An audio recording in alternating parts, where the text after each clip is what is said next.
شوکت ترین یا شہباز گل جو وہ کہتے ہیں اداروں کے متعلق اور جو وہ آئی ایم ایف کو خط لکھتے ہیں پاکستان کو سری لنکا بنانے کے لیے،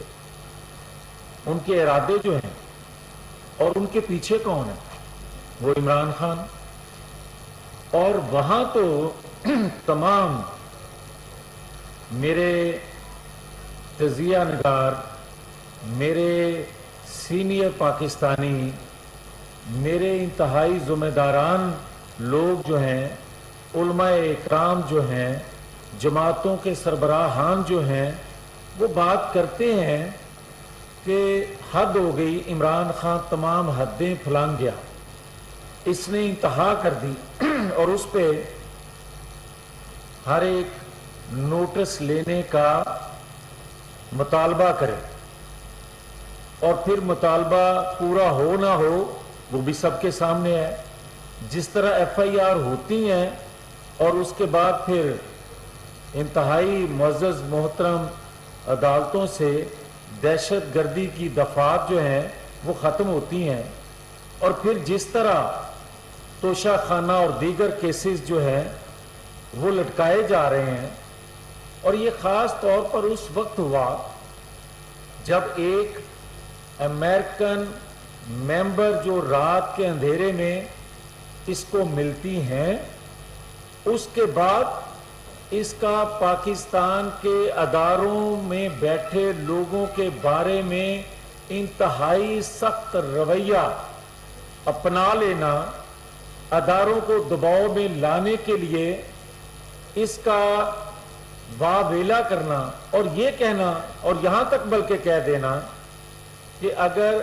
ایکس وائی کا فون آئے تو اس کو اسی طرح دھمکی دو. بھائی آپ پہلے یہ بتاؤ کہ ایکس وائی ہے کون، اور دوسرا یہ بتاؤ کہ آیا فون کس کو ہے. جس طرح ہمیں فون آیا کرتے تھے ہم تو یا دوبارہ آنے کی خواہش رکھتے ہو یا سمجھتے ہو کہ اسی کے ذریعے تمہارے پر جتنے مقدمات بنے ہیں یا جو بے ضابطگیاں تم نے کی ہیں ان سے تم سمجھتے ہو اس اپوائنٹمنٹ کے ذریعے بچا جا سکتا ہے. ادروائز جو کچھ اداروں میں ہوتا ہے یا ہونا چاہیے آئین قانون کے مطابق پھر تم بچ نہیں سکتے. اور پھر اگر ہم بات کریں، ہم بات کرتے ہیں کہ جناب اگر آپ انتقام لو، اگر آپ اینٹی کرپشن کا ڈی جی بدل دو محض اس لیے کہ وہ رانا ثناء اللہ کی فیملی کو نہ پکڑے، جاوید لطیف کی والدہ کو نہ پکڑے یا دیگر لیگی رہنماؤں کی فیملی کو ہاتھ نہ ڈالے، تو آپ اس ڈی جی کو بدل دیتے ہو اور علماء بورڈ کے چیئرمین کو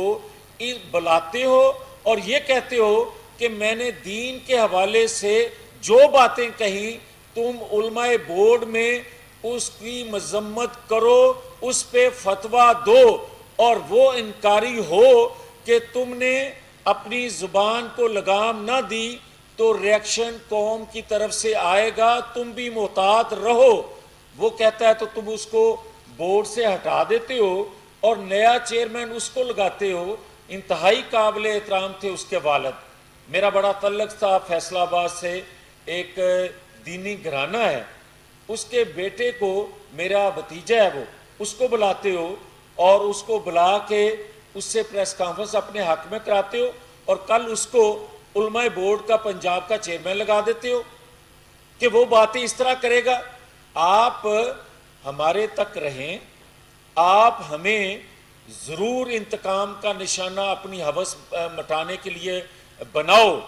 مگر میں پھر سے گزارش کر رہا ہوں کہ خدا کے لیے جو ہماری اسلامی اساس ہیں، ہمارے رسول محمد مصطفیٰ صلی اللہ علیہ وآلہ وسلم کی تعلیمات ہیں، ان کی زندگی کے حوالے سے، صحابہ اکرام کی زندگی کے حوالے سے، قرآنی آیات کے حوالے سے جو تم اپنی من پسند ترجمے کرتے ہو مت کرو. اور میں ریکویسٹ کر رہا ہوں، میں گزارش کر رہا ہوں یہ بھی کہ اس پہ کمیشن کوئی بنا لیں. میری گزارش ہے اس پہ جوڈیشل کمیشن بنا لیں کہ میں نے جو باتیں کہیں اپنی پریس کانفرنس میں جس پر یہ دہشت گردی کے مقدمات بنا رہا ہے، مجھے دہشت گردی کے مقدمات سے کوئی فکر نہیں. میں تو یہ سمجھتا ہوں کہ میں نے اپنی زندگی کا حق ادا اب کیا کہ میں نے اس کا ہاتھ روکا کہ بس کرو. میں اس سے آگے نہیں جانا چاہتا، مگر جوڈیشل کمیشن بنے یا اسلامی نظریاتی کونسل اس کو بھی بلائے، مجھے بھی بلائے، شریعت کورٹ اس کو بھی بلائے، مجھے بھی بلائے، اور میں نے کوئی ایک لفظ اپنے پاس سے نہیں کہا. جو کلپ سنوائے یہ کہتا ہے توڑ مروڑ کے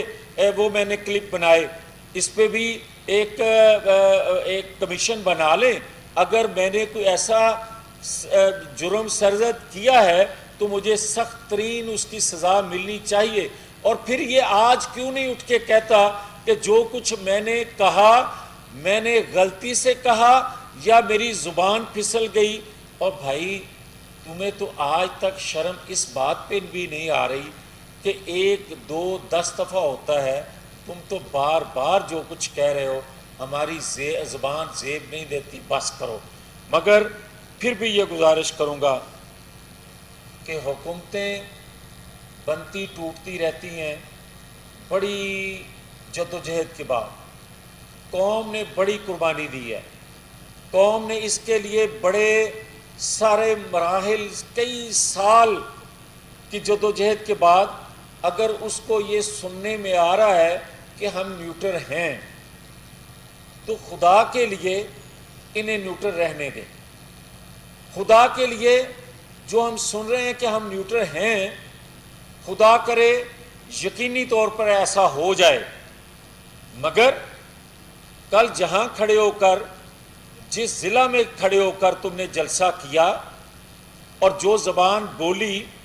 اس کے تمام انتظامات جس نے کیے وہ بھی ہمارے علم میں ہے. یہ مت سوچو کہ تم چوری چھپے کسی کے گھر میں ملتے ہو تو ہمارے علم میں نہیں ہے. تم مت سوچو کہ امریکن ممبر سے تم ملتے ہو کہ تو کیا عہد و پیمان کرتے ہو اور کیا ڈیمانڈ کرتے ہو، اور اس کے بعد تمہارا اداروں کے متعلق کیا رویہ بن گیا ہے. کیا ہم اس سے لا علم ہیں؟ ہرگز نہیں. مگر میں یہ ضرور کہوں گا کہ یہ عمرانی فتنہ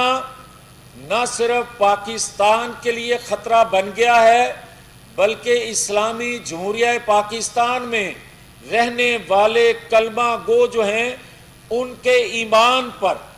وار کر رہا ہے، ان کے جذبات پر وار کر رہا ہے. اگر اس کے دباؤ میں مزید وقت ضائع کیا گیا اور اس کو آج بھی لاڈلا رکھا گیا اور آج بھی کسی نہ کسی سائڈ سے اس کو روشنی دکھائی دیتی ہے، آج بھی کسی نہ کسی سائڈ سے اس کے سر پر ہاتھ ہے، جس کی وجہ سے جو کچھ منہ میں آئے یہ بولتا ہے، جو کچھ منہ میں آئے اداروں کو بلڈوز کرنے کی کوشش کر رہا ہے. ایک انتظامی سٹرکچر جو ہے، ایک پاکستان کا سٹرکچر جو ہے، اس پر حملہ آور یہ جو ہے یہ کسی اشیر بات کے بغیر نہیں ہے. اور میں بار بار یہ کہہ رہا ہوں، یہ سی وی اب پاکستان میں دکھانے کی بجائے، ان سلیکشن کمیٹی کے ممبران کو دکھانے کی بجائے، یہ اب انٹرنیشنل قوتوں کو اپنی سی وی دکھا رہا ہے کہ دیکھیں یہ بار بار غلطی نہیں کر رہا، یہ دانستہ طور پہ وہ باتیں کر رہا ہے. اس کا نوٹس اداروں کو، سٹیک ہولڈرز کو لینا ہوگا، ورنہ یہ فسادی پاکستان کے اندر فساد برپا کرنا چاہتا ہے، چاہے سول نافرمانی کا ذکر کر کے، چاہے مہنگائی کا ذکر کر کے، چاہے اداروں کو کے خلاف عوام کو اکسا کے، چاہے دین کا مذہب کا استعمال کر کے. یہ ہر صورت چاہتا ہے کہ پاکستان کے اندر